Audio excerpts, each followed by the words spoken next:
Alors, le texte qui ne te quitte jamais. Il n'y en a pas forcément un, mais un texte qui m'a marqué, c'est Surveiller et punir de Michel Foucault. Et un poème de Gerasim Luka, Prendre corps. Voilà. D'où vient ton désir de théâtre ou de danse ? Je crois que c'est compliqué de dire ce genre de choses. C'est un peu,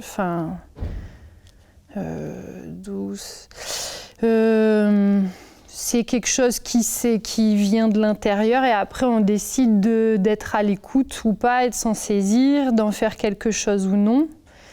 Mais en tout cas, mon désir de danse est très lié à la musique et forcément aux autres. C'est que c'est un espace-temps où je partage et vis des choses particulières avec les gens que je ne partage pas à d'autres endroits, que ce soit les autres personnes avec qui je danse ou le public. Voilà. Et même sur pas forcément, on va dire, qu'un spectacle ou des choses professionnelles, mais même sur un dance floor, un espace de danse, il y a quelque chose, des vibrations, des choses qui se partagent qui sont assez particulières. Voilà. Ce qui m'inquiète le plus aujourd'hui, et ben alors là, directement, l'absence de contact, le manque de contact, de lien, de sociabilité, de rencontres, de rencontrer des nouvelles personnes, des nouveaux lieux. Voilà, pour encore une fois sortir de ce qu'on peut connaître. J'aime pas dire sortir de sa zone de confort, mais sortir du connu et aller vers l'inconnu, pour se décentrer. Voilà, ça m'inquiète beaucoup. Ça me rend triste aussi. Que dis-tu à ton équipe à la veille de la première d'un spectacle ? Je sais pas, je suis pas sûre qu'il y ait une phrase qui doit revenir à chaque fois. Ça dépend de l'équipe, de ce qu'on a vécu. Mais sinon, ça va tourner autour de la notion de plaisir et d'être là. Parce que s'il n'y a pas ça, pour eux, il y aura pas, ça ne va pas vibrer et du coup, il n'y aura pas quelque chose qui se passe entre les artistes et le public. Pour moi, tout ça, c'est une histoire de vibration. Voilà. Mais c'est sûr qu'il n'y a pas une phrase ou une chose typique que je dis à la veille de chaque première. L'autre métier dont tu te sens le ou la plus proche, je ne sais pas. Alors ça serait pas écrire parce que je suis pas douée pour l'écriture, mais j'aurais aimé faire des guides du routard pour voyager, se promener, aller dans différents restos et voilà. Ce qui te fait le plus rire, je sais pas.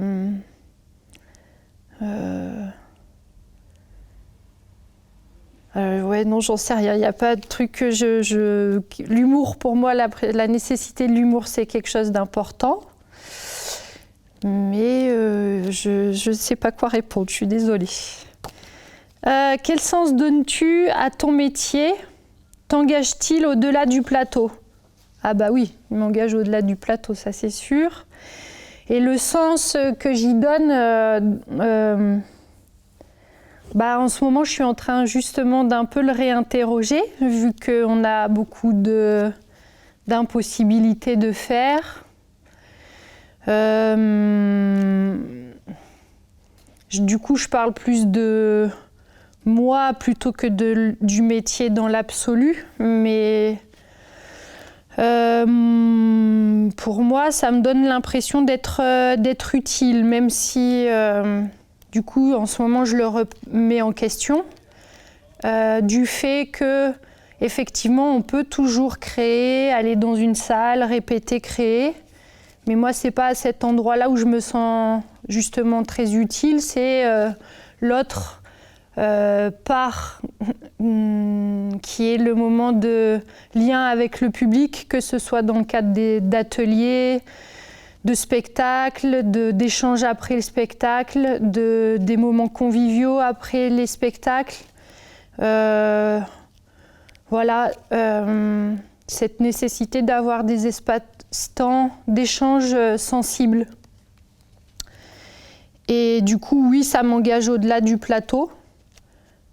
Parce que, comme je crois je viens de l'expliquer, pour moi, juste danser, créer entre nous, dans une boîte noire ou un espace clos, c'est pas quelque chose qui...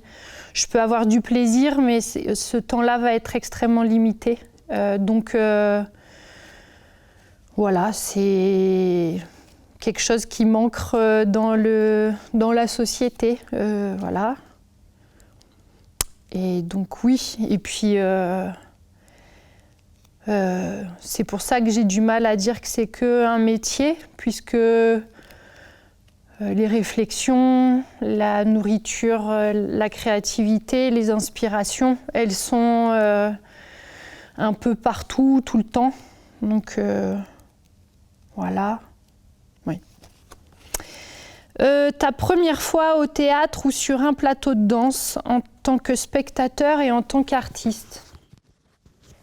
Je ne m'en souviens pas, ni l'un ni l'autre. Je n'ai pas une bonne mémoire à long terme. je suis plus orientée sur le présent et le futur. Pour toi, l'inspiration, c'est quoi? Est-ce qu'on peut la bousculer? L'inspiration, elle est partout, dans évidemment de la nourriture artistique, une photo, un tableau, une peinture, d'autres spectacles. Mais pour moi, elle est aussi beaucoup dans le quotidien. Je veux dire que ce soit dans l'actualité, mais pour moi, ce qui me parle le plus, c'est pas forcément un fait, mais ce que ça va me faire ou ce que je vois, ce que ça fait sur la société. Ça peut me donner envie ou de m'en saisir. J'aime beaucoup aussi me balader et me poser dans les lieux publics, les villes, et regarder une foule, les gens, et souvent avec de la musique sur les oreilles. Ça m'inspire beaucoup. Ou même, et encore une fois, avec de la musique dans les oreilles, quand je pars en randonnée dans des paysages, différents paysages me donnent des inspirations. Mais l'inspiration, elle vient toujours de l'humain. Un père, une mère tutélaire dans ce métier? Non, pas du tout. Rien à voir avec ce milieu. En tout cas artistiquement, mais humainement, ils m'ont beaucoup apporté. Ils m'apportent beaucoup.